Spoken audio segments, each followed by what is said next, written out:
Is Mary Barra really doing GM well? Or does she have an ulterior motive behind her reason for being the CEO of the giant automaker? Her incessant production stoppages and shutting down of GM plants have grown to be a major concern among fans of the giant automaker and, of course, raises questions of whether she's really doing all these to help the company or to foil it. Join us in this video as we explore the number of times Mary Barra has shut down production at GM in the last 1 year. In the last 1 year, General Motors, led by CEO Mary Barra, has shut down production at different locations about 3 major times. The first came in July this year when General Motors' Cami assembly plant in Ingersoll, Ontario, faced an unexpected and rather unwelcome turn of events. The facility, responsible for the assembly of BrightDrop Zevo 600 and Zevo 400 electric delivery vans, found itself shuttered for the entire month, leaving its workforce idle and pondering the reasons behind this sudden pause in production. As reported by the London Free Press, the root cause of this unexpected shutdown was none other than a battery shortage, a challenge that has sent ripples through the electric vehicle (EV) industry.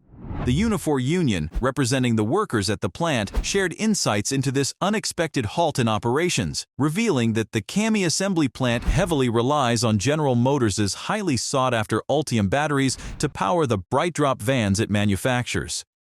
With a soaring demand for Ultium batteries across various GM electric vehicles, the automaker made the tough decision to temporarily close the doors of the Cami assembly plant.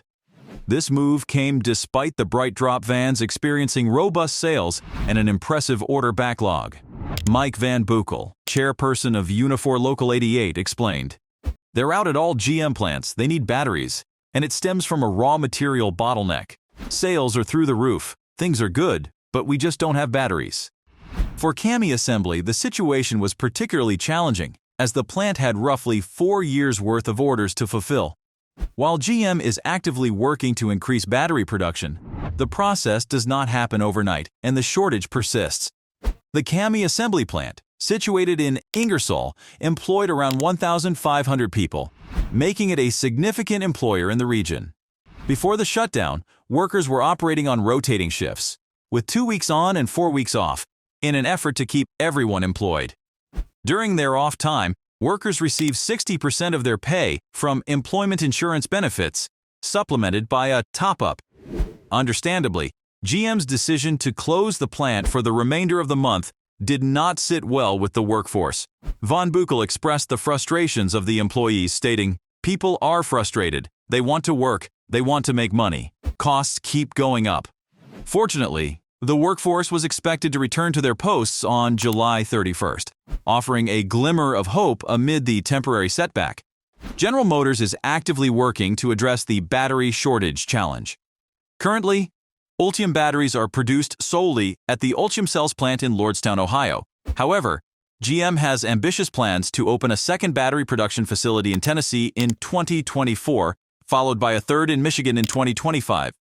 Interestingly, insiders close to Cami assembly have reported that GM Canada is expanding the Ingersoll plant with a 400,000 square foot addition. This new space is expected to house the assembly of batteries specifically for the BrightDrop vans, further emphasizing GM's commitment to tackling the battery supply issue.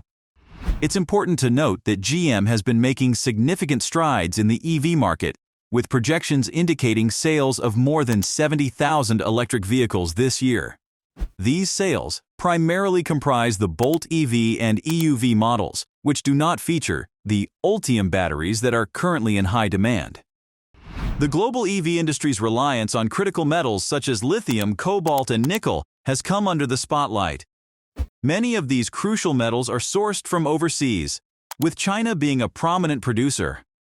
The world faces looming threats of shortages in these essential materials, including nickel, lithium, graphite, and cobalt, which could further complicate the challenge of battery production and supply for electric vehicles. As though that was not enough, Barra led another shutdown mission that took place in August, just about a month ago, and barely about a month from the previous shutdown. This time, General Motors, GM, faced a temporary halt in the production of its beloved Chevrolet and GMC pickup trucks across 3 of its North American facilities. The reason? Parts shortages that sent ripples through the automotive industry.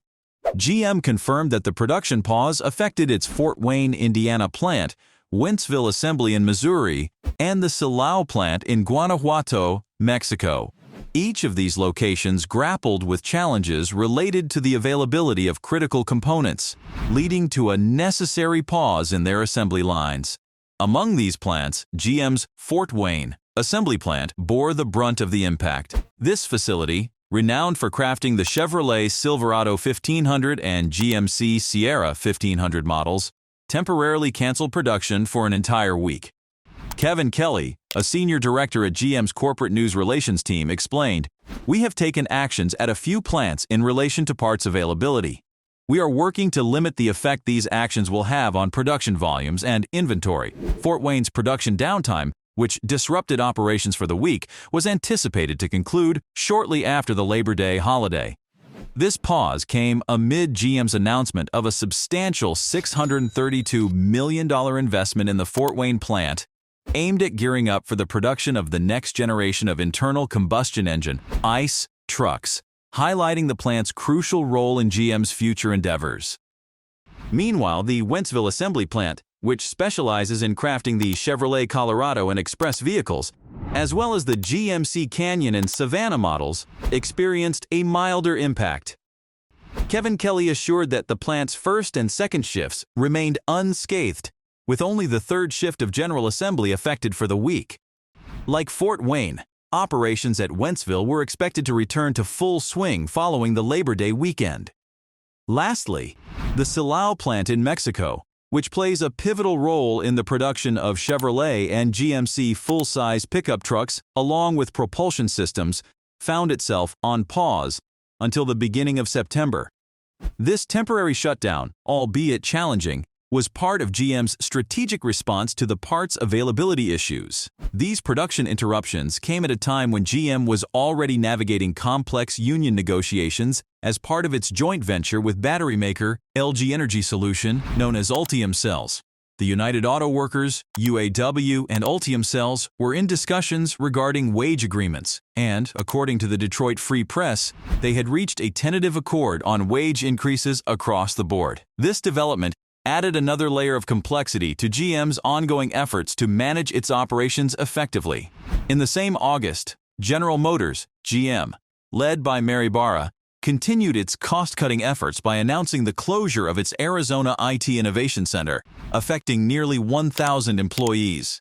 This seemingly marked a significant move in GM's ongoing strategy to streamline operations and reduce expenses. The Arizona IT Innovation Center, located in Chandler, Arizona, had been operational since 2014. However, it was slated for closure before the end of the year.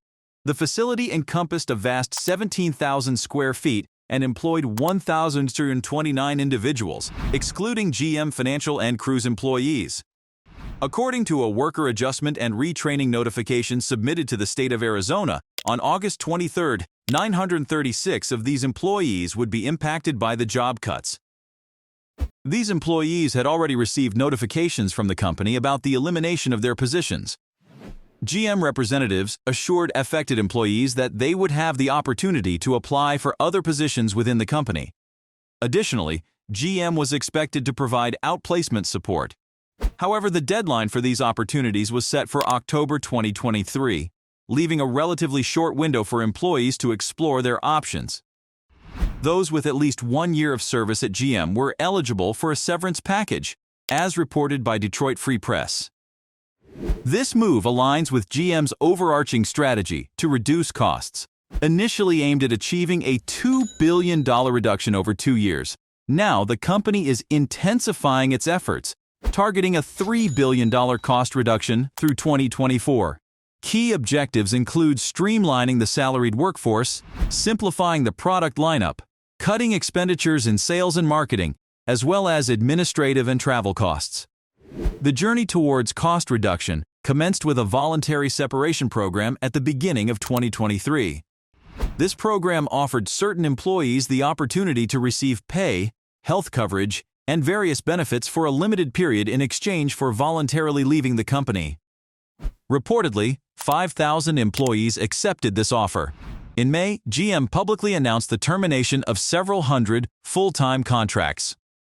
This was also when the engineering hub in suburban Detroit and the Warren Tech Center were shuttered. In more recent developments, GM executives revealed plans to cut 200 engineering jobs as well. GM asserts that these measures will help align its IT division and resources in the United States while furthering the company's transformation.